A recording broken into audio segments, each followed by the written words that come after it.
পূর্বক অবস্থান কর্মসূচি পালন করেছে সরকারি কলেজের শিক্ষকরা। ঢাকা কলেজের শিক্ষক কর্মকর্তা নিয়মিত মেধাবী শিক্ষার্থীদের ওপর দুষ্কৃতিকারীদের হামলা, টিচার্স লাউঞ্জে ভাঙচুরের ঘটনায় দোষীদের গ্রেফতার ও শাস্তির দাবিতে কর্মসূচি পালন করা হয়।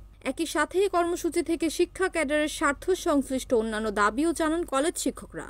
সকালে বিসিএস জেনারেল এডুকেশন অ্যাসোসিয়েশন জেলা শাখার ব্যানারে সরকারি মহিলা কলেজের প্রশাসনিক ভবনের সামনে এই কর্মসূচি পালন করা হয়। এদিকে একই দাবিতে খাগড়াছড়ি সরকারি কলেজেও একই কর্মসূচি পালিত হয়েছে। কর্মসূচি চলাকালে সরকারি কলেজ ও মহিলা কলেজে সব ধরনের শিক্ষা কার্যক্রম বন্ধ ছিল।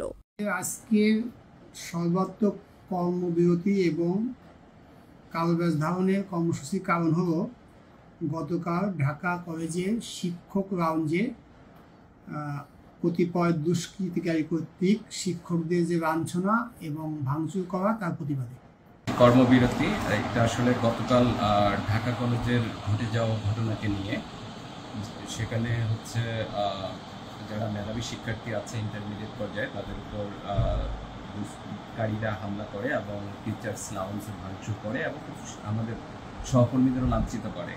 এর প্রেক্ষিতেই হচ্ছে আমরা তাদের দৃষ্টান্তমূলক শাস্তি দাবি করছি। এবং বিপ্লব তালুকদার,